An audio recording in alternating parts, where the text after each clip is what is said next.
Bismillahirrahmanirrahim. Assalamualaikum warahmatullahi wabarakatuh.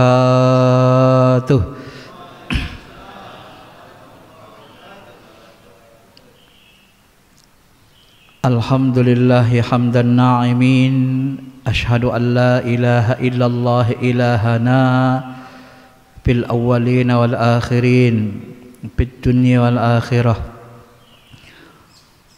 Allahumma salli ala sayyidina habibina syafi'ina wa maulana Muhammadin wa ala alihi wa sahbihi ajma'in. Amma ba'd. Ma'asyiral muslimin, Bapak Ibu yang dirahmati Allah, mudah-mudahan Allah berikan kita kesehatan, kelapangan hati, kelapangan pikiran, kemudahan segala urusan, dan mudah-mudahan Allah Subhanahu wa taala terus membimbing kita ke jalan kebaikan sampai akhir dari penghidupan. Bapak Ibu yang dirahmati Allah,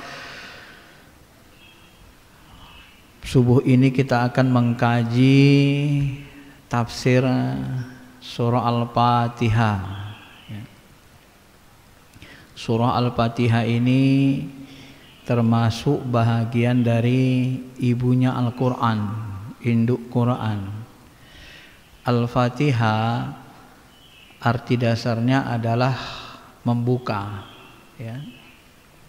Al-Fatih, kalau dari kata fataha artinya membuka atau menang, menaklukkan, putuh, fathun Mekah, membuka kota Mekah. Dalam Islam, kemenangan itu ditandai dengan terbukanya satu bangsa negara untuk memeluk agama Islam atau menerima Islam. Surah Al-Fatihah ini sebagian ulama berbeda pendapat. Secara umum Mushaf Utsmani menulis diawali dari Bismillahirrahmanirrahim, Alhamdulillahi Rabbil Alamin, Ar-Rahmanirrahim, Maliki Yaumiddin, Iyyaka na'budu wa iyyaka nasta'in, Ihdinas siratal mustaqim, Siratal ladzina an'amta 'alaihim ghairil maghdubi 'alaihim waladdallin. Amin. Tapi sebagian ulama mengatakan surah Al-Fatihah ini disebut juga surah Alhamdu. Dia memang sab'ul masani, 7 ayat yang dibaca berulang-ulang, tetapi diawali dari Alhamdulillahi Rabbil Alamin, Ar-Rahmanir-Rahim. Bismillahnya tidak termasuk bahagian dari Fatihah. Lalu ayat ke-7-nya mana? Ayat ke-6-nya Siratal ladzina an'amta 'alaihim, ke-6, ghairil maghdubi 'alaihim waladdallin, 7. Tetapi pendapat ini ya tidak masyhur. Artinya pendapat yang kita pegang adalah seperti ini yang tertulis di dalam Mushaf Utsmani. Maka nanti dalam kajian hukum Islam, Abu Bakar dan Umar sholat itu kan tidak jahir bismillahnya, langsung saja Alhamdulillahi Rabbil Alamin. Sebahagian ulama mazhab mengatakan Abu Bakar dan Umar itu baca bismillah, tetapi suaranya sir, nggak kedengaran bismillahnya. Adapun Utsman dan Imam Ali itu dijaharkan bismillahnya, ya. Jadi mereka tidak saling tuduh bila sesat, satu menjaharkan satu tidak. Itu di tingkat sahabat utama. Bapak Ibu yang dirahmati Allah, asbabun nuzulnya Al-Fatihah ini diriwayatkan oleh Imam Muslim, An-Nasa'i, Ibnu Hibban, Tabrani dan Hakim dari Ibnu Abbas. Beliau berkata, ketika Nabi SAW duduk bersama Jibril, ya, maka beliau mendengar sesuatu datang dari atas langit. Ya, Jibril melihat ke langit dan berkata, "Hai Muhammad, ini adalah seorang malaikat yang datang. Sungguh dia diturunkan khusus untukmu, padahal malaikat ini tidak pernah turun sebelumnya." Malaikat itu pun mendatangi Nabi SAW dan memberi salam kepada beliau, ya, Nabi kita Muhammad SAW, dan berkata, "Berilah kabar tentang dua cahaya, dua ayat yang belum pernah diberikan kepada nabi-nabi sebelumnya." Apa itu? Yaitu Al-Fatihah, Fatihatul Kitab, dan penutup surah Al-Baqarah, khawatim Al-Baqarah. Penutup surah Al-Baqarah itu Bapak Ibu, itu yang kita kenal, ya, lillahi ma fis samawati wa ma fil ardi wa in tubdu ma fi anfusikum aw tukhfuhu yuhasibukum bihillah, dan seterusnya sampai nanti ayatnya la yukallifullahu nafsan illa wus'aha, dan seterusnya sampai selesai. Nah, jadi Al-Fatihah ini belum pernah turun sebelum-sebelumnya, dan ini merupakan surah yang sangat penting kedudukannya di dalam Al-Quran, ya.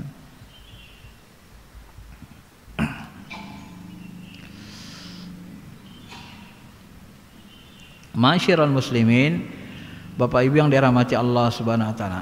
Nah, apa maknanya Bismillahirrahmanirrahim? Ya. Ar-Rahman, ini makna bahasanya, memiliki makna mubalaghah yang tinggi, ya. Ar-Rahman, menurut banyak ulama, Ar-Rahman ini artinya pengasih, dan Ar-Rahman ini berlaku di dunia dan di akhirat, berlaku untuk seluruh makhluk, baik yang beriman maupun yang kafir, ya. Jadi Ar-Rahman ini pengasih, kita mau beriman mau kafir semuanya dikasih Allah Ta'ala, ya. Allah itu tidak pilih kasih. Tapi ketika bicara Ar-Rahim, Allah pilih sayang. Nah, gitu ya. Allah itu tak pilih kasih tapi pilih sayang. Ar-Rahim itu artinya penyayang. Nah, ini kata sebagian ulama sahabat berdasarkan hadis Abi Sa'id Al-Khudri, ya, bahwa sesungguhnya yang dimaksud dengan Ar-Rahim itu adalah, ya, penyayang yang hanya berlaku di akhirat saja, ya. Ini satu pendapat mengatakan begitu, ya. Maka siapapun yang dihidupkan Allah di bumi ini, kalau dia bekerja keras, mencari nafkah, berusaha, semuanya dikasih Allah.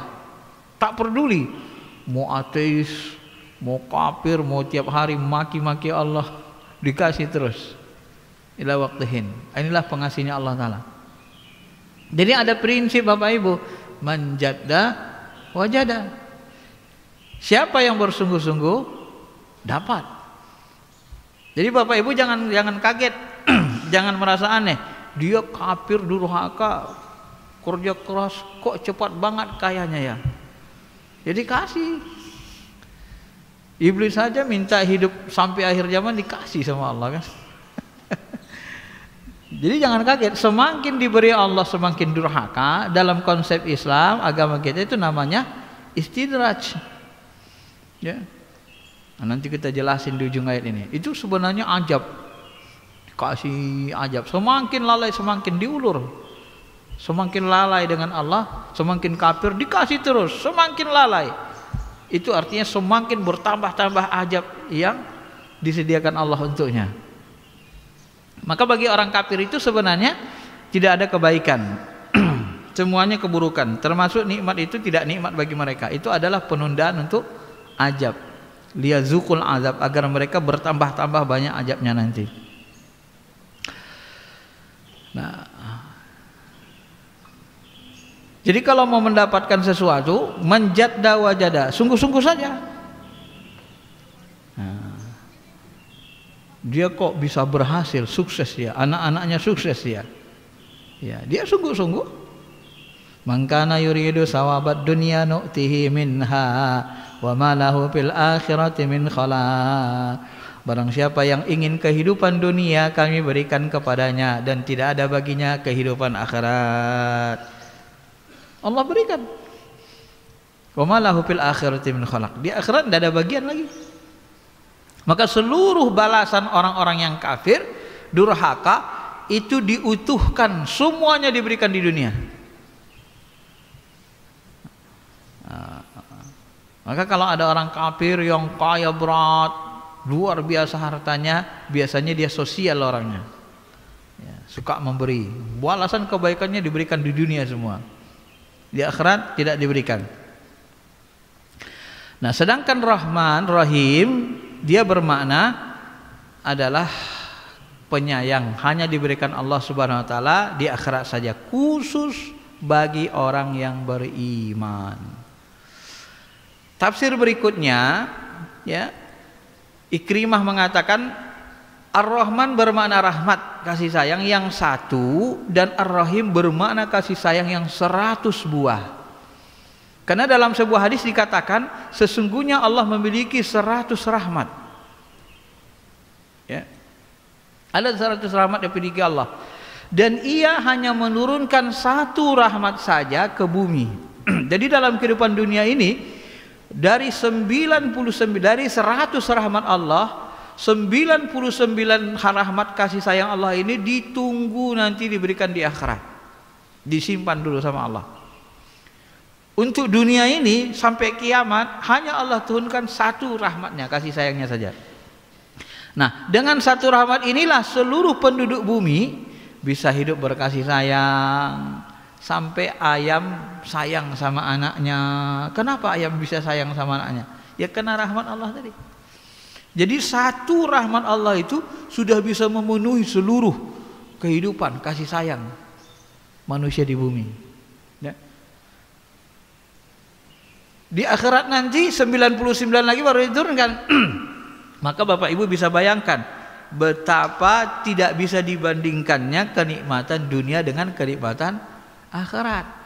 Yang 1 saja sudah sangat banyak, ya, bisa memenuhi kebutuhan seluruh makhluk. Bagaimana yang 99 ini yang disimpan Allah ini? Ini kan luar biasa banyaknya. Nah, makanya di akhirat itu balasannya bi ghairi hisab, enggak ada batas. Ini beliau katakan didasarkan kepada hadis sahih ini, ya.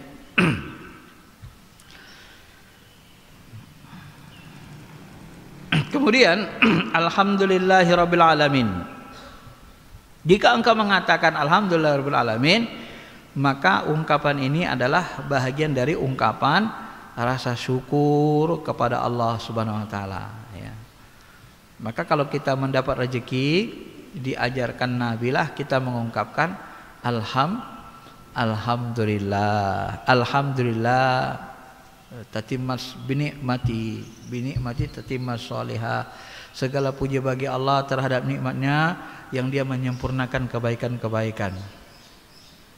Kalau mendapat keburukan menurut ukuran kita, apa yang kita ucapkan? Alhamdulillah ala kulli hal. Enggak boleh mencela juga. Segala puji bagi Allah terhadap segala keadaan. Kenapa? Yang buruk atau musibah itu sebenarnya juga baik buat orang beriman, ya. Maka segala puja bagi Allah atas segala hal baik. Kapan musibah menjadi buruk? Ketika kita memandangnya pakai hawa nafsu. Segala sesuatu kalau kita pandang pakai hawa nafsu menjadi buruk. Tapi kalau kita memandangnya dengan pandangan Allah, dengan pandangan Allah dan Rasulnya, maka musibah bagi orang beriman menghapuskan dosa, musibah bagi orang beriman meningkatkan derajat, menambah kemuliaan. Jadi tidak ada yang buruk. Maka kulluhum khair, seluruhnya bagi orang beriman itu baik, ya, nggak ada yang buruk. Kenapa? Kalau dia mendapat nikmat dia bersyukur, kalau dia mendapat musibah atau sesuatu yang buruk menurut pandangannya, dia bersabar, dan sabar itu baik baginya.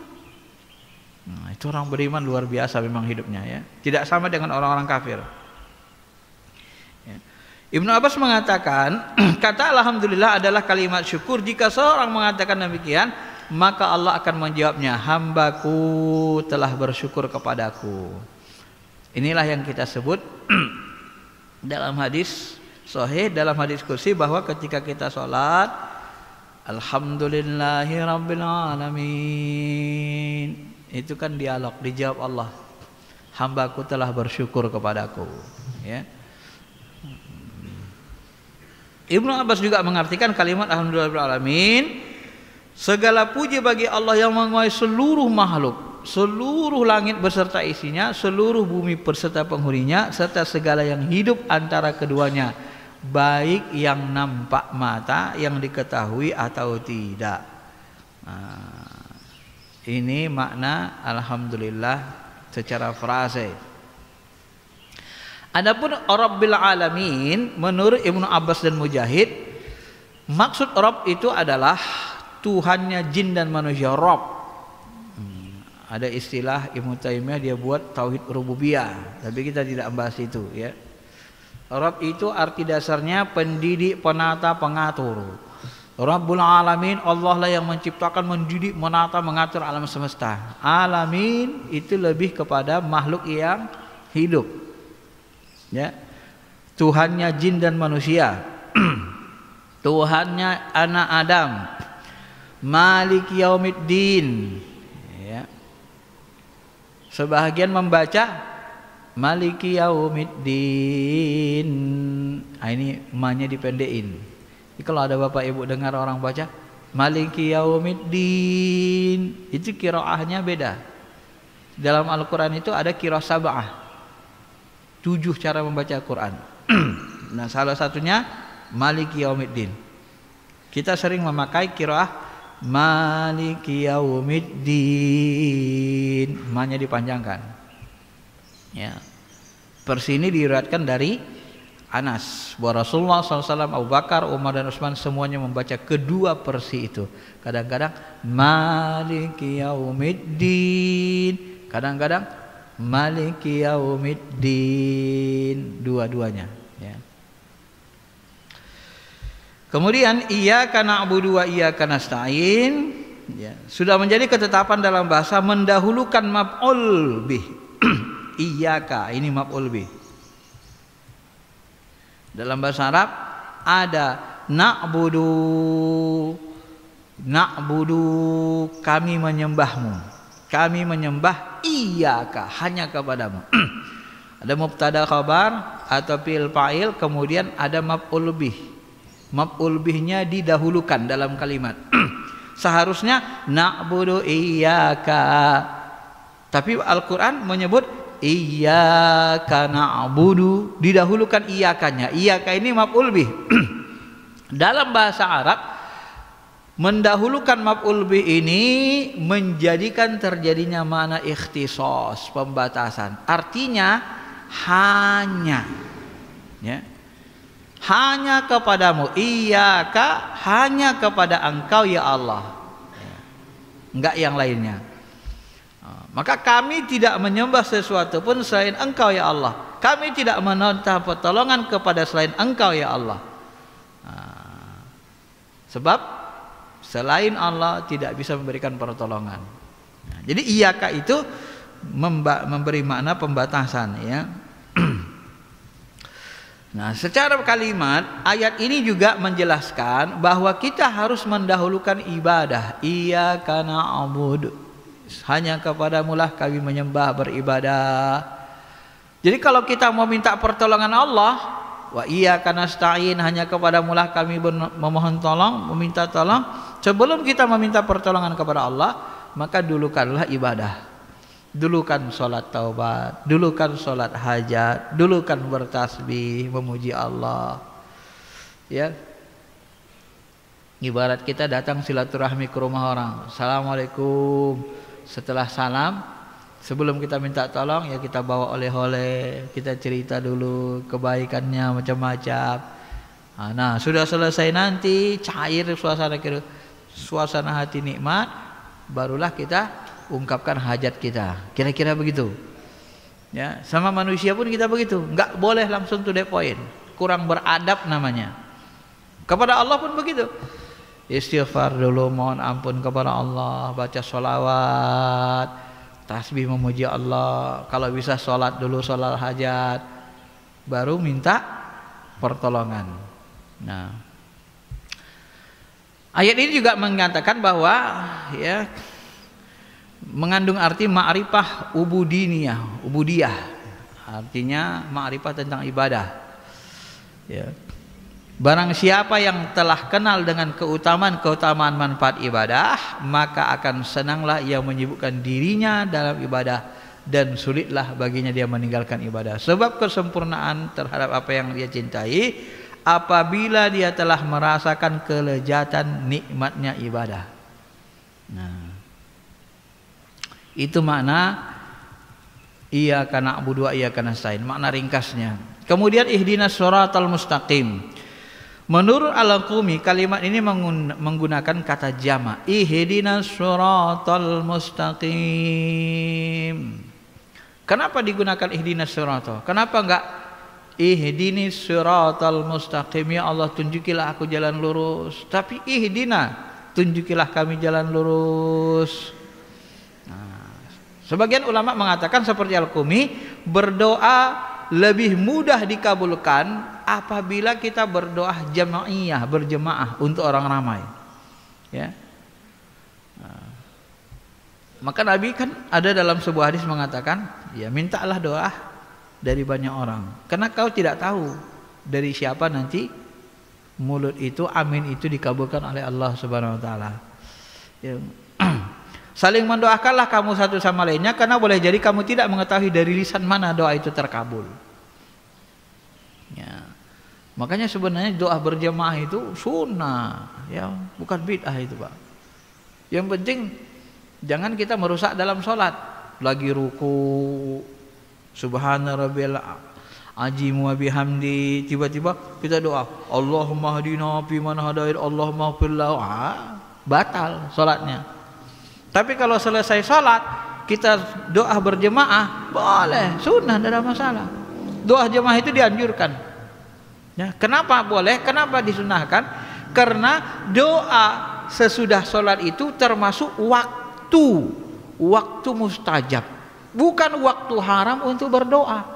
Dan berjemaah dalam berdoa itu adalah cara mustajab, bukan cara haram dalam berdoa. Fikihnya begitu, Bapak Ibu. Tapi kalau orang nggak paham fikih, asal beda dengan Nabi sedikit, beda, sesat. Nah, ini tidak paham fikih sebenarnya. Ya. Apakah doa berjemaah itu haram? Enggak. Berjemaah itu cara yang dianjurkan dalam berdoa, dalam beribadah. Kapan? Silakan kapan saja, asalkan di waktu yang dibolehkan. Nah, itu kaidah hukumnya begitu. Jangan asal beda saja. Doa jemaah sesudah sholat, orang doa berjemaah itu sesat, bid'ah. Nah, ini nggak ngerti. Banyak hadis yang menganjurkan kita sholat untuk doa berjemaah, ya. Kemudian beliau mengatakan doa minta hidayah juga diutamakan Allah dalam surah ini, karena minta hidayah adalah sebaik-baik doa. Oh. Kenapa minta hidayah sebaik-baik doa? Istighfar bagus, Astagfirullahaladzim, minta ampun bagus. Tapi doa meminta hidayah lebih bagus dari istighfar menurut sebagian ulama. Kenapa? Kalau kita sudah diberikan hidayah oleh Allah, petunjuk, maka dengan sendirinya kita memohon ampun, dengan sendirinya kita mendekat kepada Allah Subhanahu wa taala. Tapi kalau kita diampuni oleh Allah, belum tentu kita tetap dekat kepada Allah. Nah, itulah hebatnya doa minta hidayah ini. Allahumma inni as'alukal huda wat tuqa wal afafa wal ghina. Itu kan doa yang diajarkan Nabi. Ya. Allahumma inni as'alukal huda wat tuqa. Ya Allah, berikanlah aku petunjuk, wat tuqa, ketakwaan. Ya. Dan ini lebih utama. menurut sebagian ulama. Nah, Wahbah Juhayli mengatakan sebenarnya Bapak Ibu ada 5 hidayah. Ada 5 macam hidayah yang Allah berikan kepada manusia. Yang pertama hidayah ilham al-fitr. Hidayah bentuk ini diterima sejak lahir. Hidayah ini seperti hasrat memakan, minum. Ini kalau dalam bahasa Indonesia apa namanya nih? Ya, kalau lapar kita mau makan gitu. Itu juga bagian hidayah. Hidayah ilham al-fitr, hidayah sifat kemanusiaannya gitu ya, bawaan manusia. Baik kalau dia lapar, nangis dia, mau makan, mau minum. Semua orang mengalaminya. Ya. Termasuk binatang, ini seluruh orang milikinya termasuk binatang. Kemudian hidayah hawas. Hidayah penyempurnaan bentuk pertama. Hidayah ini lebih sempurna terdapat pada hewan, sedangkan pada manusia berkembang secara perlahan. Hidayah akal. Jadi akal ini juga bagian dari hidayah, petunjuk. Waktu kita menafsirkan surah An-Nur kemarin, Imam Al-Ghazali itu disebutkan, ya nur itu, petunjuk itu salah satunya akal. Jadi akal itu nggak boleh dihinakan. Yang pertama kali diciptakan Allah adalah akal, Nur Muhammad. Ya. Kenapa? Karena Al-Quran ini, sunnah ini, hadis ini, agama ini hanya diperuntukkan kepada orang berakal. Dan akallah yang diberikan Allah kemampuan untuk memahami. Dan kalau kita tidak berakal, maka kita tidak menjadi mukallaf. Orang gila wajib sholat nggak? Nggak wajib. Ya. Pokoknya semua yang nggak berakal atau nggak sempurna akalnya, itu tidak dibebani kewajiban. Anak-anak belum berakal, wajib nggak sholat? Nggak wajib. Orang tidur hilang akalnya, wajib nggak sholat? Nggak wajib. Makanya kalau ketiduran tiba-tiba bangun jam 8 pagi, nggak sengaja, bukan disengaja ya, langsung aja sholat subuh. Nggak perlu pakai kodo-kodo, niat kodo, langsung aja sholat subuh. Tapi kalau disengaja, udah bangun jam 5, masih jam 5, tidur lagi Kalau sengaja gitu, paksa niatnya kodo. Tapi kalau ketiduran tidak sengaja, tidak perlu kodo, langsung saja sholat subuh. Ya. Kenapa? Rufi al-qalami an salas. Diangkat pena, tidak dicatat dosa bagi orang yang dari 3 orang. Pertama adalah orang yang gila, hatta yufik, al-majnun hatta yufik, orang gila sampai dia sadar dari gilanya. Kemudian ya al-majnun hatta yufik, kemudian as-sibyan as-sabi hatta yahtalim, anak-anak sampai dia dewasa, karena sudah dewasa baru sempurna akalnya. Yang ketiga adalah an-naim hatta yastayqiz, orang tidur sampai dia terbangun dari tidurnya. Ya, jadi kalau bapak mau buat dosa waktu tidur aja, waktu tidur nggak ada dosa itu. Maling, nyuri, tapi lagi tidur nggak dosa kan? Karena nggak beneran jadinya ya. Nah, candanya begitu. Kemudian Bapak Ibu, hidayah yang berikutnya yang paling tinggi lagi adalah hidayah agama. Nah, hidayah agama ini nggak pernah salah. Kalau akal kadang-kadang dia tersalah, maka dibimbinglah akal oleh agama wahyu. Ya. Sumbernya selamanya benar, tapi kadang akallah yang salah memahaminya. Ya, sebagaimana orang Khawarij salah memahami ayat Al-Quran. Ya. Nah, kemudian yang kelima, hidayah dalam bentuk pertolongan dan taufik untuk tetap melangkah di jalan yang lurus. Inilah yang dimaksud tadi, dimintakan tadi itu. Ya. Baik dan kesuksesan. Bentuk ini lebih khusus dari bentuk keempat, dan inilah yang dimaksud dengan ihdinas siratal mustaqim. Jadi jangan Bapak anggap ihdinas siratal mustaqim itu berikan kami petunjuk jalan lurus, itu agama.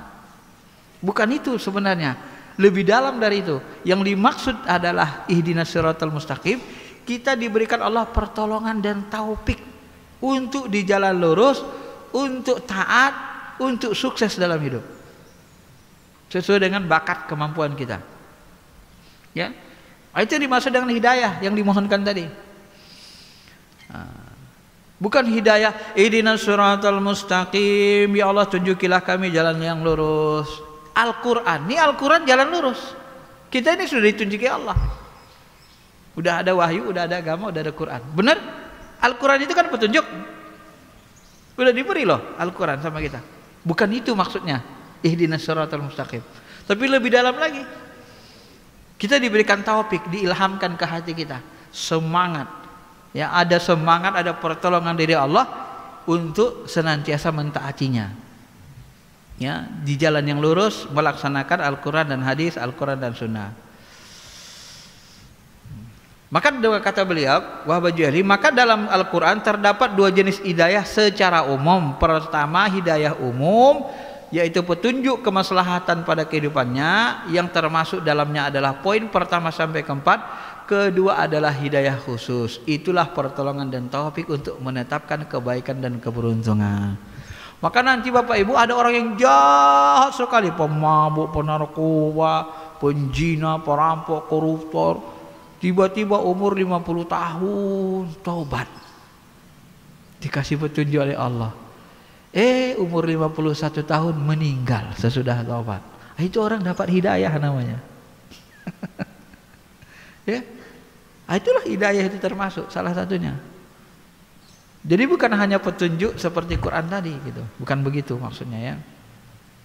Jadi kayak dituntun kita, ihdinas shiratal mustaqim, Allah menuntun kita. Itu dimaksud dengan ihdinas shiratal mustaqim. Nah, ini perlu kita tafsirkan, kita pahami supaya setiap hari kita membaca Fatihah, paham kita apa yang kita baca, apa yang kita pinta.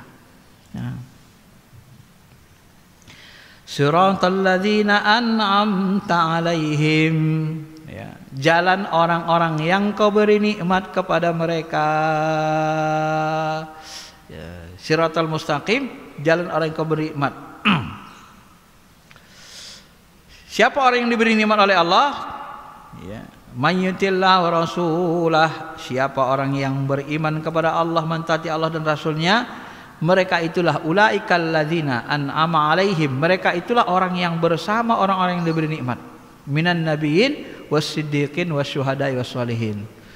Jadi setelah Allah berikan kita taufik hidayah menetapi jalan kebaikan kebenaran, nah dengan jalan itulah ya kita akan diberikan nikmat, digolongkan kepada orang yang tergolong kepada para nabi, para siddiqin, para syuhada dan sholihin. Nah, jadi ujungnya nanti kita akan bersama mereka. Itu yang dimaksud dengan ihdinas shiratal mustaqim, ya. Nah, ketika kita bertanya, jika ditanya apakah Allah memberikan nikmat pada orang kafir atau tidak? Nah, ini tadi pertanyaan yang di ujung tadi di awal. Apakah ketika Allah berikan kekayaan kepada orang kafir, Allah berikan kemewahan, mobil mewah, rumah mewah, pekerjaan bagus, gaji melimpah, apakah itu merupakan nikmat bagi orang kafir? Ternyata kalau kita pahami dalil Al-Quran dan hadis, itu tidak termasuk nikmat. Tentu saja tidak. Yang kita lihat diberikan Allah nikmat pada mereka, sebenarnya hakikatnya adalah azab dan keburukan. Nah, itu Bapak Ibu, itulah istidraj. Jadi kalau ada orang makin lapang rezekinya, makin mudah urusannya, semakin kafir jauh dari Allah, hati-hati. Itu ajab. Hati-hati. Kenapa? Wala tahsabannal ladzina, janganlah kamu mengira penangguhan ajab bagi orang-orang kafir. Khairul lahum, baik bagi mereka, sesungguhnya kami memberi tangguh bagi mereka supaya bertambah-tambah dosa mereka. Nah, coba Bapak Ibu bayangkan, pahami baik-baik. Ketika mereka buat durhaka, semakin durhaka, semakin korup, makin mewah rumahnya, makin banyak mobilnya, makin banyak istrinya, bisa jalan-jalan ke luar negeri, makin korup lagi, makin banyak diberikan Allah. Wah, apakah itu nikmat? Oh enggak.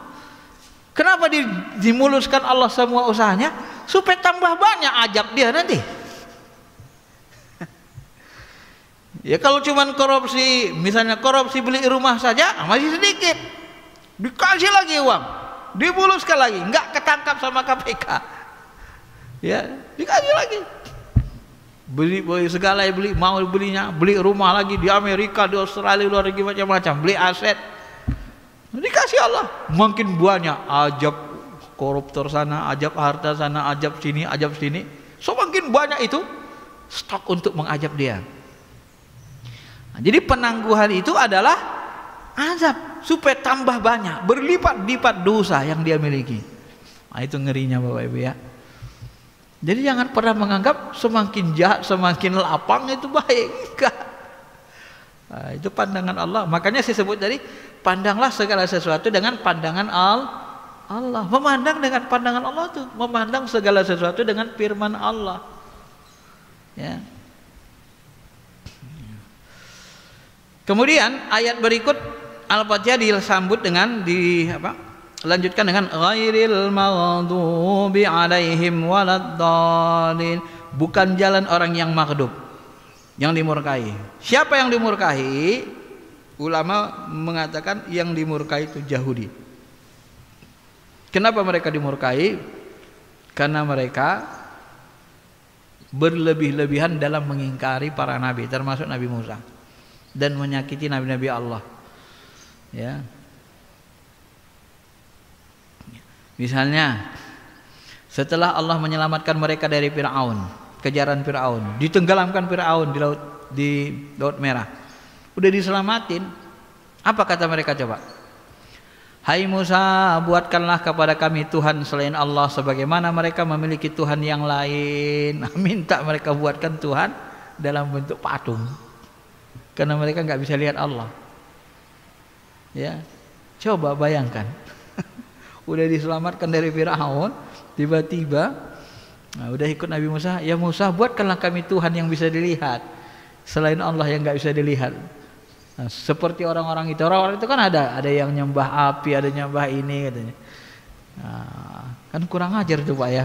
Udah diselamatkan Allah, malah minta sesembahan selain Allah. Nah, begitulah. Ini makanya Allah murka sekali dengan orang-orang Yahudi. Adapun orang yang dhalin itu orang Nasrani. Ya. Kenapa orang Nasrani disebut orang yang sesat, orang yang dhalin? Ya. Karena mereka berlebihan dengan ucapan mereka yang mengatakan innal masihu ibnullah, sesungguhnya Nabi Isa putra Allah. Mereka mengatakan Nabi Isa itu anak Allah. Ya. Padahal Allah itu lam yalid wa lam yulad, tak beranak dan tidak diperanakkan. Kalau beranak layak enggak jadi Tuhan, Pak? Hah? Ibu lah Bapak, pikirlah dengan logis. Kalau punya istri, punya anak, layak nggak jadi Tuhan? Nggak layak kan? Jadi hamba, makhluk. Ya. Ngurusin anak, ngurusin istrinya lagi, ngurusin sekolahnya lagi. Nggak layak Pak. Makanya tauhid selain agama Islam ini ya dhalin, tersesat. Innallaha salisun salasah, sesungguhnya Allah itu trinitas, 3 dalam 1. Ada Tuhan Bapa, Tuhan Mak, Tuhan Anak. Nah ini kan. Maka kalau kawan-kawan kita yang dulu di mereka tanya secara logika, kalau Nabi Isa itu Tuhan, kapan diangkat jadi Tuhan? Dulu kan dia lahir. Kapan diangkat jadi Tuhan? Sesudah dewasa. Nah, sesudah dewasa diangkat jadi Tuhan. Ada nggak manusia makhluk dulu tidak Tuhan kemudian jadi Tuhan? Kan aneh kan? Jadi gelar Tuhan itu gelar pengangkatan, kan tidak mungkin. Secara logika kan begitu, ya. Bapak Ibu yang dirahmati Allah Subhanahu wa taala. Kemudian nama-nama surah Al-Fatihah. Al-Fatihah ini banyak sekali sebutannya. Yang paling umum, paling pokok adalah namanya Fatihatul Kitab. Ya, karena dia disebut sebagai pembuka. Surah pembuka. Dia juga disebut Ummul Quran atau Ummul Kitab. Kenapa disebut demikian? Karena itu artinya pemersatu. Nah, pemersatu, pengumpul. ummi. Ummi ibu, ibu pengumpul. Apa maksudnya? Ibu kalau meninggal ayah kita, ibu kita masih hidup, maka seluruh anak-anak pasti insya Allah masih mudah dikumpulkan. Masih ngumpul itu Pak, masih mudah ngumpul. Tapi kalau meninggal ibunya, ayahnya masih hidup, nikah lagi, anak-anak susah kumpul. Nah, itulah kehebatan itu, ibu itu. Maka disebut dia ummi, ibu, ummi. Ya. Kenapa? Karena dia mampu mengumpulkan anak-anaknya, pemersatu. Maka disebut Al-Fatihah itu ummul kitab, karena dia mengumpulkan seluruh ya, segala sesuatu yang ada dalam Al-Quran itu. Ya. Ummul Qura, ibu kota. Ibu kota itu kan tempat kumpulan banyak manusia. Ya. Maka disebut Ummul Qura. Demikian juga Ummul Kitab. Makna dasar yang terkandung dalam surah Quran ada di dalam surah Al-Fatihah. Yang ketiga yang paling masyhur disebut juga dengan nama Sab'ul Masani. Ya. 7 ayat yang dibaca berulang-ulang. Inilah yang saya sebut tadi. Sebagian besar ahli Kufah berpendapat Fatihah itu terdiri dari 7 ayat dengan Bismillahirrahmanirrahim. Ini diambil dari riwayat para sahabat tabi'in. Sebagian ulama mutakhir mengatakan 7 ayat tetapi tidak termasuk Bismillahirrahmanirrahim, dan ayat yang ketujuhnya adalah An'amta alaihim ghairil maghdubi alaihim waladdallin. Nah, pendapat ini mereka sandarkan pada sebagian besar qiraah bacaan penduduk Madinah, dan inilah yang mereka yakini. Makanya itu tadi Pak, jangan heran kan ada orang baca Alhamdulillahirabbil alamin Arrahmanirrahim. Jadi enggak dibaca bismillahnya gitu atau disirkan. Kenapa? Bismillah itu kata mereka ada di seluruh ayat Quran, di Fatihah, di Baqarah, Al-Imran, An-Nisa, Al-Maidah, terus kecuali surah Baroah, surah At-Taubah. Ya. Al-Fatihah juga disebut dengan ya, surah Alhamdu, pujian kepada Allah, As-Salah, doa, kemudian Asy-Syifa, penyembuh, Fatihatul Kitab, menyembuhkan segala macam penyakit. Riwayat dari ini. Jadi kalau sahabat itu ada satu riwayat Abu Hurairah bahwa sebagian sahabat itu diundang untuk apa namanya? Sebagian sahabat minta bantuan di satu kaum karena mereka kehabisan bekal. Penduduk desa itu tidak membantu mereka. Lalu tiba-tiba pimpinan mereka sakit. Ya, pimpinan mereka sakit. Kemudian dipanggillah sahabat tadi. Kamu teman Nabi Muhammad ya, katanya. Iya. Kemudian diminta sakit, dirajahlah sakitnya itu. Dirajah, pakai apa ngerajanya? Pakai surah Al-Fatihah. Sembuh. Tapi sebelum merajah mereka bilang, kalau bisa kami menyembuhkannya nanti, maukah kalian membantu kami? Kami kasih syarat. Ya kalian harus memberikan bantuan kepada kami. Baik. Nah, maka dirajalah pakai surah Fatihah. Maka banyak sekali sebenarnya ulama-ulama ini ya yang paham dengan kedalaman makna Fatihah. Itu Fatihah itu Pak, karena tiap hari kita baca itu menjadi amalan rutin. Jadi karena tiap hari dibaca dia energinya sangat kuat. Segala sesuatu ayat yang tiap hari dibaca ia memiliki energi yang melimpah. Nah, kalau dalam bahasa energinya begitu Pak. Ya. Segala sesuatu yang setiap hari kita baca, kita amalkan rutin, kita baca rutin, dia memiliki energi yang melimpah. Nah maka ketika ada satu penyakit, kita baca dengan Fatihah berwasilah dengan itu, insya Allah langsung sembuh. Walaupun mungkin menurut sebagian ulama hadis ini lemah, tapi secara maknanya hadis ini masih makbul, bisa diterima. Yang penting kita yakin dan kita mengamalkan Fatihah itu. Nah, sedikit saya kasih tahu rahasianya. Ada ayat kursi di rumah kita, tiba-tiba masuk santet atau aura hitam ke rumah kita. Yang satu masuk saja dia, yang satu lagi begitu masuk ayat kursinya itu memancarkan cahaya. langsung santetnya ilmu hitamnya itu langsung terpental. Kenapa yang satu bisa masuk, yang satu tidak bisa masuk?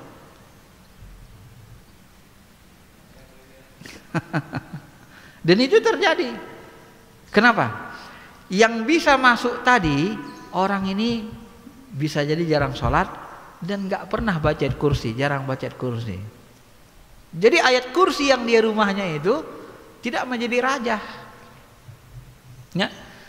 Dan menulis ayat kursinya itu ya orang-orang biasa sembarangan.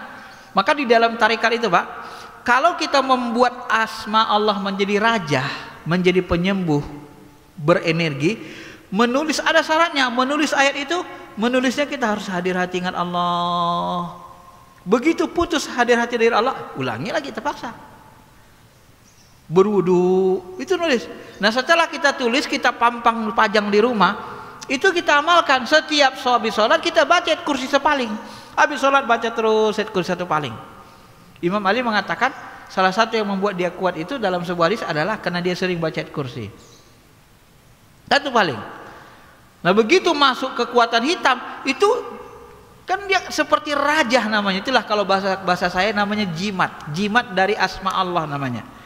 Jadi begitu masuk kekuatan hitam, ke ayat kursi itu dia memancarkan cahaya, menambah energi, dia tangkap itu dihabis, udah terpental sihir itu, guna-guna itu terpental, nggak jadi masuk ke rumah. Kenapa? Dia punya energi asma Allah, ada energinya. Kenapa? Karena kita mengamalkan ayat itu dan kita menulisnya dengan penuh kekhusyuan. Nah, bisa dipahami Bapak Ibu? Nah, itulah nanti yang buat berbeda amalan itu. Maka amalan-amalan yang sering Bapak lakukan di dalam Al-Hikam misalnya, sering kita membaca apa? Apa yang sering kita lakukan? Subhanallah, subhanallah, subhanallah, bisalat. Alhamdulillah, alhamdulillah 33 kali. Allah Akbar, Allah Akbar. Dan ditutup 100 kali dengan Allah Akbar kabir, alhamdulillah kasih. Rutin kita lakukan. Tiba-tiba kita ditimpa musibah. Apa kita sebut? Ya Allah, aku berwasilah dengan amalan tasbih, tahmid, tahlil, subhanallah, alhamdulillah, la ilaha illallah. Ya Allah, aku berwasilah dengan amalanku ini, ya Allah, sembuhkanlah anakku ini. Aku berwasilah dengan amalanku ini, ya Allah, luluskanlah anakku di perusahaan ini, baikkanlah dia di perusahaan ini. Wah, ya Allah, anakku ini mau bayar uang kuliah, ya Allah, sudah nggak ada lagi yang bantu.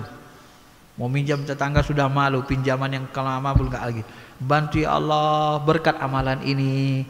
Itu amalan kita itu Pak, itu seperti malaikat dia. Kalau di alam ruh, alam akhirat, itu amalan itu nanti menjelma seperti malaikat, malak milik kita. Nah, amalan itu akan selalu mendoakan kita. Amalan itu punya energi, dia tidak mati.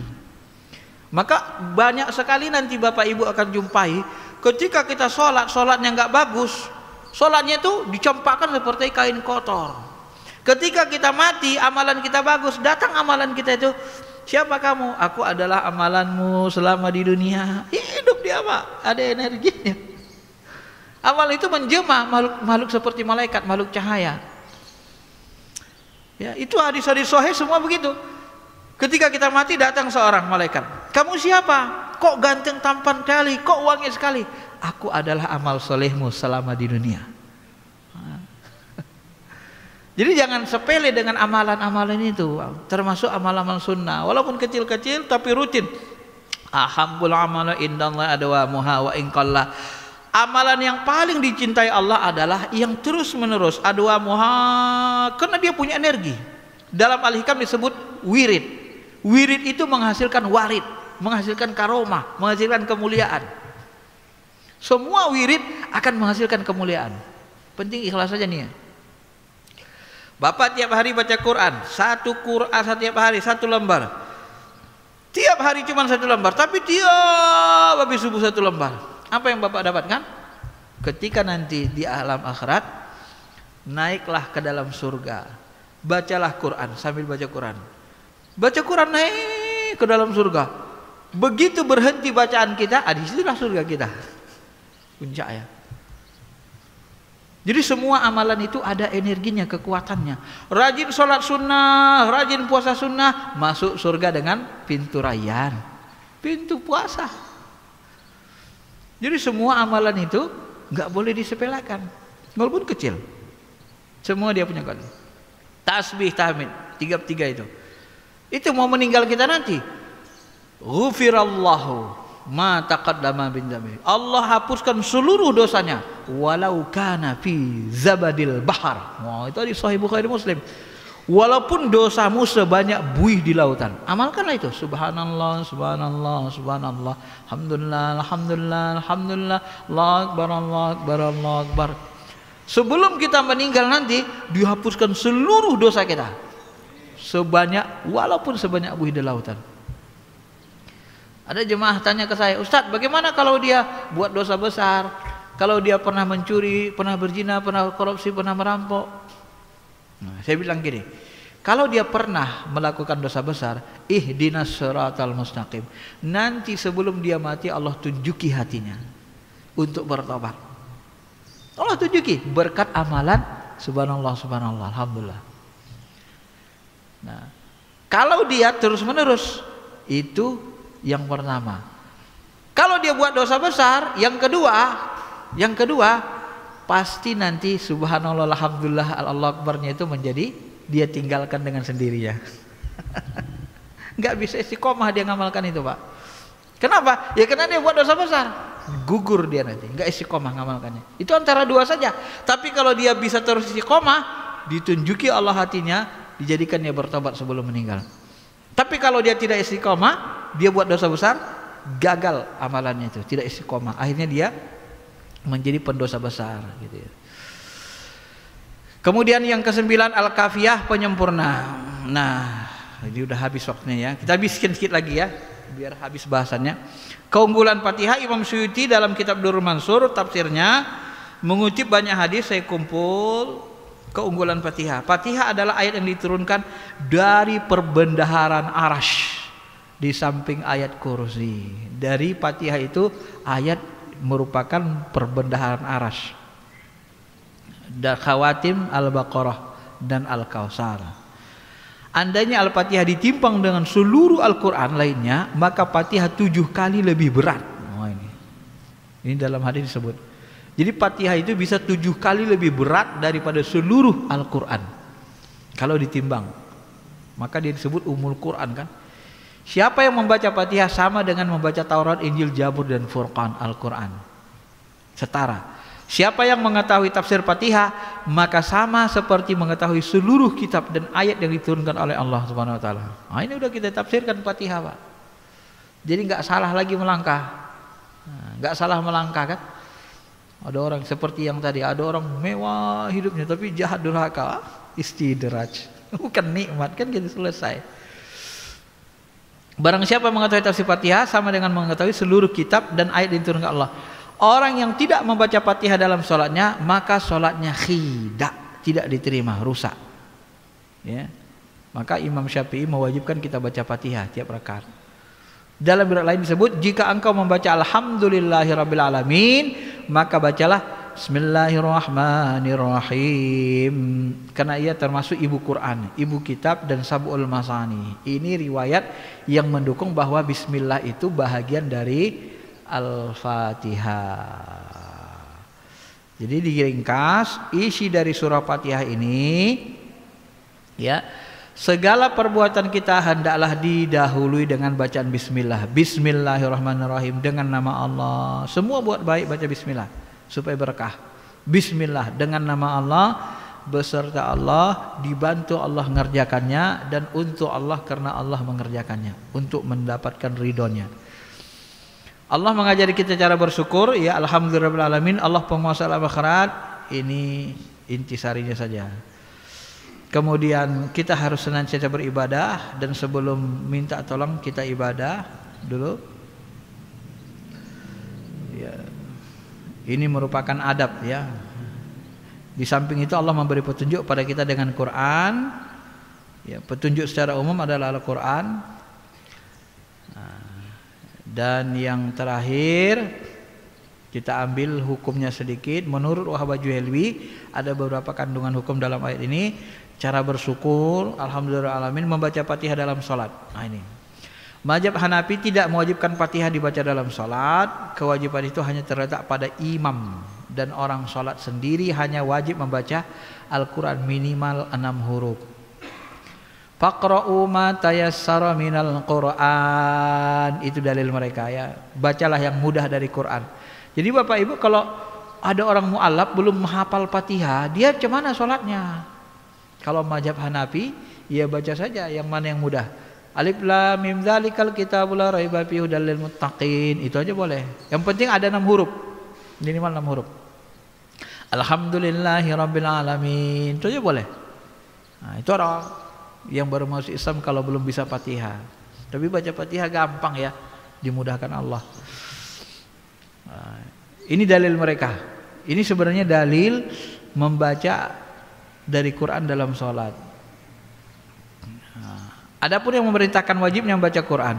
Adapun menurut Malikiyah Syafi'iyah, ini yang kita pegang, wajib baca Fatihah, wajib ain, baik imam ataupun sendiri. Jadi setelah imam baca Fatihah, kita baca Fatihah. Ya. Baca Fatihah, hanya didengar telinga. Jangan keras-keras. Kalau keras-keras Nabi marah. Itu namanya saling mengganggu kalau keras.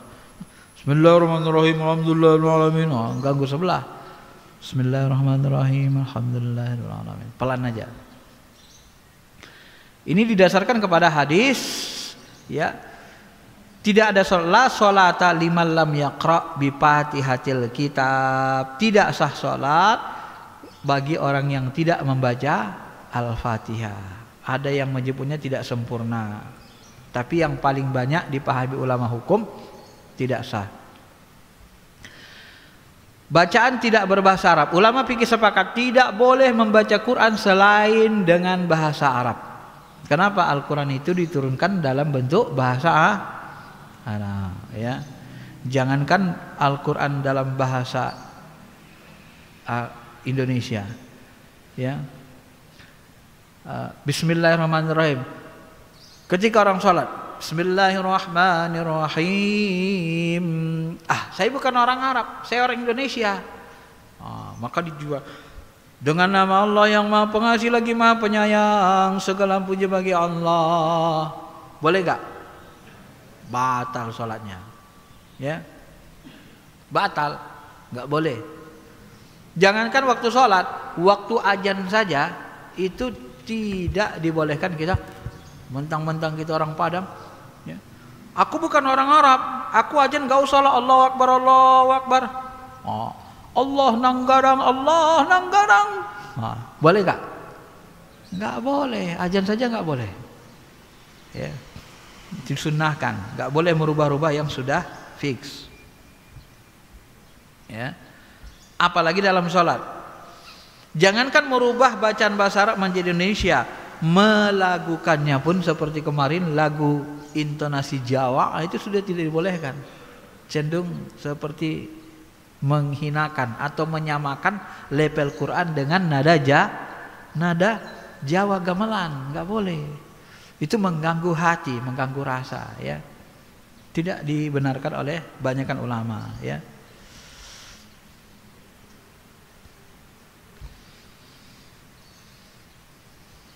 Dan Al-Quran itu mukjizat secara lapas dan makna. Ini sudah kita jelaskan yang lalu. Kata amin, waladdallin, amin, bagi orang yang sholat. Setiap orang sholat baca amin. Adapun imam sholat maka membaca dengan sir, suara halus. Menurut Hanafiyah dan Malikiyah karena ia merupakan doa.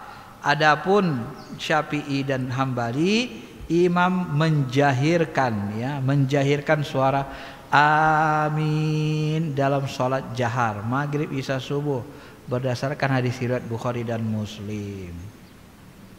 Kesimpulannya, surah Fatihah adalah Ummul Quran yang isinya meliputi seluruh ayat-ayat Quran karena di dalamnya sudah terkandung sebutan nama Allah dan sifatnya, pujian, pengakuan seorang hamba, keyakinan pada hari pembalasan, Maliki Yaumiddin, dan petunjuk hidup yang harus dilalui oleh seorang mukmin. Oke, saya kira itu aja ya. Mudah-mudahan bisa dipahami nambah ilmu. Masya Allah, subhanallah, telah dibahas ya tafsir dari Al-Quran surat Al-Fatihah yang begitu amat besar ya manfaat dari surat Al-Fatihah. Baik, jamaah sekalian, ada yang mau bertanya, kami persilahkan. Dari bapak-bapaknya, ada yang mau tanya? Ada yang mau tanya dari bapak-bapak? Ya, silakan Pak, silakan. Assalamualaikum warahmatullahi wabarakatuh, Pak Ustadz. Waalaikumsalam. Ini ada saya mau bertanya. Saya pernah mendengar ya, Allah memasukkan manusia ke surga tuh. Allah memasukkan manusia ke surga karena rahmatnya. Sedangkan tadi disebut hanya satu rahmat Allah yang diturunkan ke bumi untuk semua makhluk dari 100 rahmat yang dimiliki Allah. Yang jadi pertanyaannya, rahmat Allah yang mana yang memasukkan manusia ke surga dan bagaimana mendapatkannya? Itu aja, terima kasih. Assalamualaikum warahmatullahi wabarakatuh. Ini pertanyaannya bagus. Ini hati-hati dalam memahami hadis sahih ini, Bapak Ibu ya. Kata Nabi dalam hadis sahih begini, la yadkhulul jannah ahadikum bi'amali. Kamu masuk surga bukan karena amal-amal perbuatanmu, bal birahmatillah, tetapi semata-mata karena kasih sayang Allah. Walakin saddidu, di ujung hadis disebut, oleh karena itu akan tetapi tetaplah kamu saddidu, berbuat baik, berbuat lurus. Ada pendapat yang keliru, terpeleset mengatakan berdasarkan hadis ini ya, Nabi Muhammad itu tidak maksum ya, tidak dijamin masuk surga. Kenapa? Amalan Nabi itu tidak bisa membuat dia masuk surga. Yang membuat masuk surga itu rahmat Allah, sampai begitu kan. Nah, ini hati-hati memahaminya Bapak Ibu. Ada orang, kamu beramal soleh, ya. Aku nggak mau beramal lah. Kenapa? Amal soleh pun kita bukan amal soleh kita masukin ke surga. Yang masuk kita ke surga itu rahmat Allah loh, bukan amal soleh katanya pula. Hati-hati Bapak Ibu, saya ingin jelaskan begini. Rahmat itu artinya kasih sayang. Kapan rahmat Allah, kasih sayang Allah muncul? Apabila, jadi kan, apabila kita beriman dan beramal soleh. Kasih sayang Allah itu hanya diberikan kepada orang beriman dan orang yang taat kepadanya. An'amta alaihim minan nabiyyin wasiddiqin. Ya. Itu pasang-pasangan. Ketika kita beramal soleh taat, turun rahmat kasih sayang Allah, Rahman Rahim. Ketika kita durhaka, yang turun murka, maghdub, dhalin, ya kan? Yang turun murka. Jadi pasang-pasangan dia. Ya. Cuma kita tidak boleh mengklaim, tidak boleh menghakimi, memponis orang. Kamu ini pasti kamu masuk neraka. Belum tentu. Nanti di ujung hidupnya bisa dia tobat, kamu yang masuk neraka, kamu jadi ingkar kepada Allah. Nggak bisa mastiin orang. Maka tidak boleh sombong. Ya. Syekh Abdul Qadir Jilani pernah ditanya seseorang, Syekh, bisakah Allah membuat aku jumpa dengan seorang pemabuk pendosa? Bisakah Allah membuat aku yang jahat ini, memabuk, penjina, pendosa ini, menjadi wali Allah seperti dirimu, katanya, menjadi orang taat seperti dirimu? Bisa. Allah kuasa atas segala sesuatu, kata Syekh. Bisakah Allah menjadikan engkau yang sudah taat dekat dengan Allah menjadi durhaka seperti diriku? Langsung tersungkur dia menangis, sujud nangis ke Allah meraung-raung. Dengan pertanyaan itu, takutnya dia disesatkan oleh Allah Ta'ala. Langsung sujud dia ke tanah, meraung menangis Syekh Abdul Qadir Jilani dengan pertanyaan seorang pendosa itu. Apa yang tak bisa dilakukan Allah? Semakin dekat kita dengan Allah, semakin takut kita dijauhkan dari dirinya. Nah, itulah. Jadi kalau ditanya rahmat Allah yang mana yang menurunkannya, ya, yang mana aja, pokoknya kita berbuat baik. Setiap kebaikan itu pasti berisi rahimnya Allah, kasih sayangnya Allah. Seorang penjinah perempuan, ketika dia melihat seekor anjing kehausan, diambilnya air dari sumur, dikasihnya minum. Karena kasih sayangnya kepada makhluk Allah, Allah hapuskan dosa jinanya. Allah hapuskan dosanya. Itu hak Allah. Turun rahmat Allah. Kenapa rahmat Allah tadi turun? Karena dia berbuat baik, muncul kasih sayangnya. Maka bahasa Nabi dalam hadis sahih, irhamu man fil ardi yarhamukum man fis sama. Sayangilah makhluk di bumi, niscaya langit akan menyayangimu. Ya, sayangi makhluk Allah. Bagaimana kita menyayangi makhluk Allah? Ya, menyayanginya dengan memberikan hidayah, petunjuk, saling menasihati. Maka ad-dinun nasiha, agama ini nasihat, agama ini bahagian dari kasih sayang Allah. Ya, saling menegur dalam kebaikan, keimanan, ketakwaan, tanda sayang. Kenapa kita menegakkan keadilan? Karena kita sayang. Sayang kita kepada orang beriman supaya jangan dia jalim. Kata Nabi kan begini, ya, cegahlah saudaramu dari menjalimi.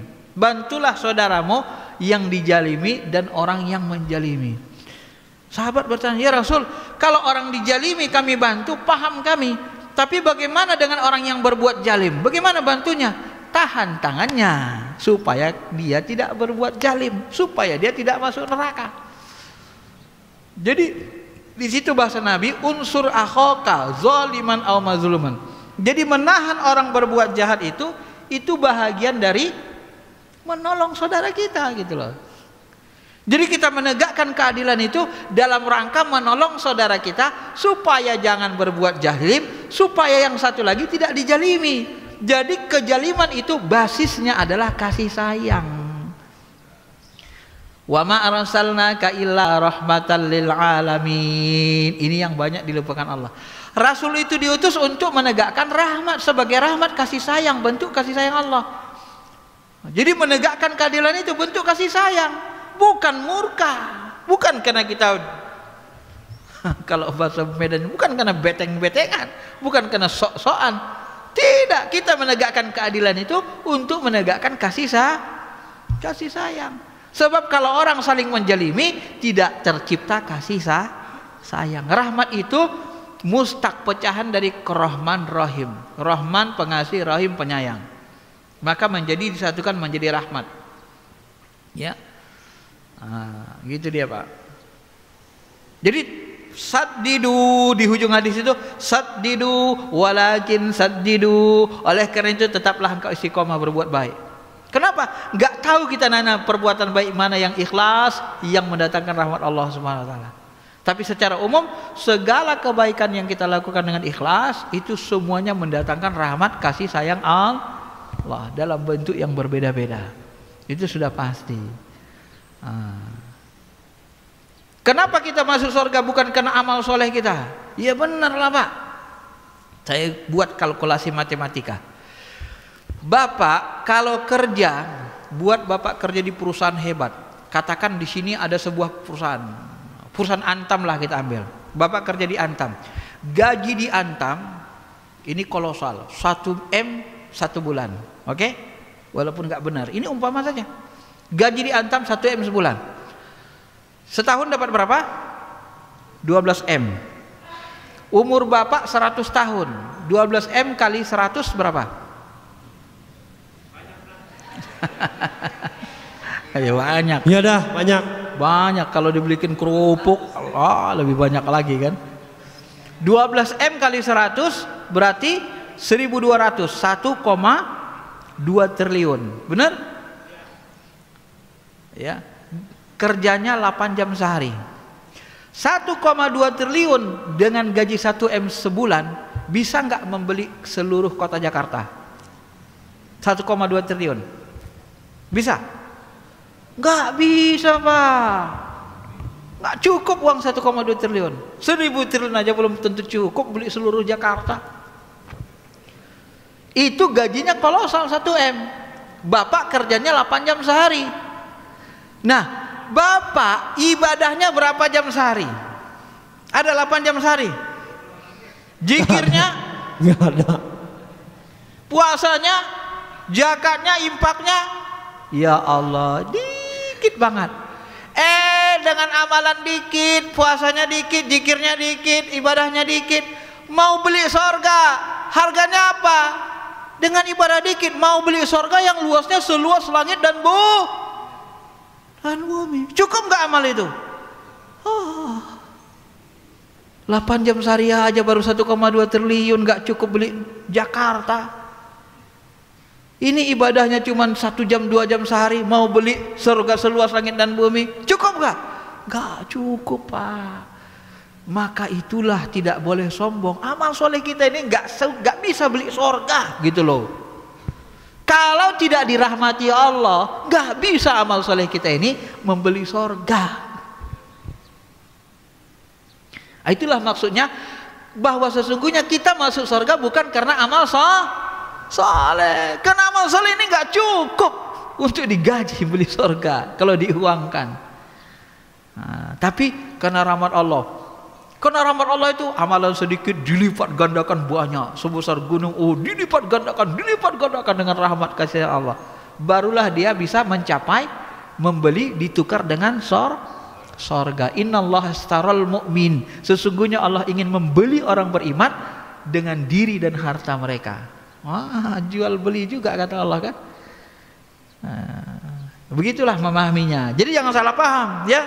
Jangan tidak karena amal soleh langsung nggak mau beramal. Aku malas beramal karena rahmat Allah. Nggak bisa, rahmat Allah itu diperoleh dari ketaatan kebaikan. Maka rumusnya kata Nabi dalam Quran itu kan gini, siapa yang dimudahkan, wa nuyassiruhu lil yusra, orang-orang soleh itu dimudahkan untuk berbuat baik. Ciri-ciri penduduk surga itu dimudahkan dia buat baik. Kalau ada orang terus-menerus buat baik, itu ciri-ciri dia penduduk surga.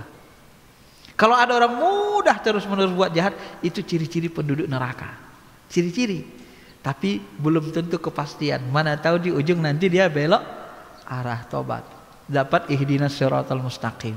Maka tidak boleh sombong orang taat, tidak boleh putus asa orang yang durhaka dan maksiat.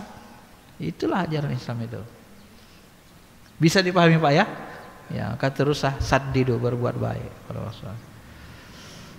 Ya, baik. Ada lagi yang mau bertanya? Udah, mau bertanya? Ya, silakan. Nampaknya asik nih ya. Udah sangat, tapi asik kita nih. Assalamualaikum warahmatullahi wabarakatuh. Waalaikumsalam warahmatullahi wabarakatuh. Izin bertanya Ustadz, bila dalam imam sholat terdapat salah dalam membaca surat Al-Fatihah atau surat pengikutnya, yang saya pertanyakan adalah bagaimana status si makmum? Bagaimana status makmum dalam sholat itu? Iya. Makanya Bu, Fatihah itu kan wajib dibaca makmum. Ketika imamnya salah Fatihahnya, ya, maka makmum di belakang biasanya mengucapkan subhanallah kalau ketinggalan. Kalau makmumnya tidak mengatakan subhanallah, salah dikit tajwidnya, maka kita suruh baca lagi. Tajwid kita kan benar, bagus, maka bacaan kita itulah menutupinya, gitu ya. Jadi sebenarnya bacaan kita itu menyempurnakan tadi bacaan Fatihah itu. Kan ada yang imam itu 1-2 salah tajwidnya kan.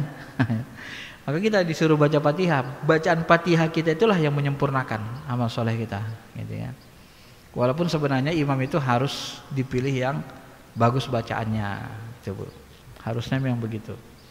Tapi kan kadang-kadang kita musafir, kita lebih jalan di masjid orang, pinggir jalan kita sholat, ternyata imamnya ya gitu, kurang bagus ya. Kita lah bagusinya, benerinya, gitu ya.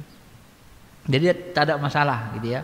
Tapi kalau benar-benar Bismillahirrahmanirrahim, Ar-Rahmanirrahim, Subhanallah, masa Bismillah langsung Ar-Rahmanirrahim, kan gitu. Nah, ditegur sama makmum di belakang. Kalau yang ibu-ibu negurnya pakai tepuk tangan kan, sekali, itu tanda salah. Oke, ada lagi? Kalau ada satu lagi, Jazakallah khairan.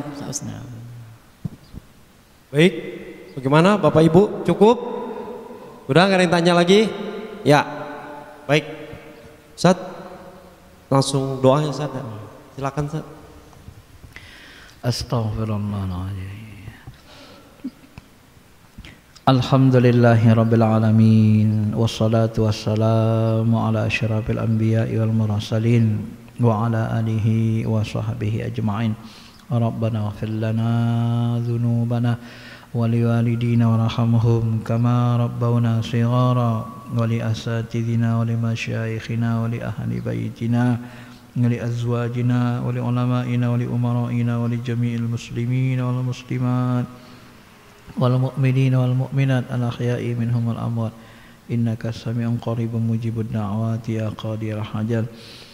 Ya Allah ya Rahman ya Rahim, ampuni dosa kami ya Allah, dosa orang tua kami, dosa anak istri keluarga kami, dosa para pemimpin bangsa kami, para ulama kami. Istiqomahkan mereka di atas kebaikan, kebenaran, keimanan, ketakwaan. Istiqomahkan kami juga dan keluarga kami Allah dalam kebaikan, ketaatan kepada-Mu ya Allah. Berkahilah segala yang telah Engkau berikan, rezekikan, limpahkan kepada kami ya Rahman. Jadikan umur kami sebaik-baik umur, berkahi umur kami yang tersisa, ampuni dosa-dosa kami pada umur kami yang telah kami lalui ya Allah. Ya Allah ya Rahman ya Rahim, jadikan sisa umur kami umur yang produktif, yang Kau muliakan, Kau berikan kebaikan yang melimpah ya Rahman Rahimin. Jadikan kami orang-orang yang beriman, bertakwa, orang yang selalu merindukan Engkau ya Allah. Orang yang hatinya berisi kecintaan kepada-Mu ya Allah, kepada Rasul-Mu ya Rahman. Ya Allah, jika kami kelak kembali kepada-Mu, panggillah kami dalam keadaan husnul khotimah. Saat hati kami ya Allah sangat mencintai-Mu ya Allah, saat hati kami rindu berjumpa kepada-Mu, berjumpa kepada Rasul-Mu ya Allah, masukkanlah kami ke dalam golongan orang yang soleh. Ihdinas shiratal mustaqim.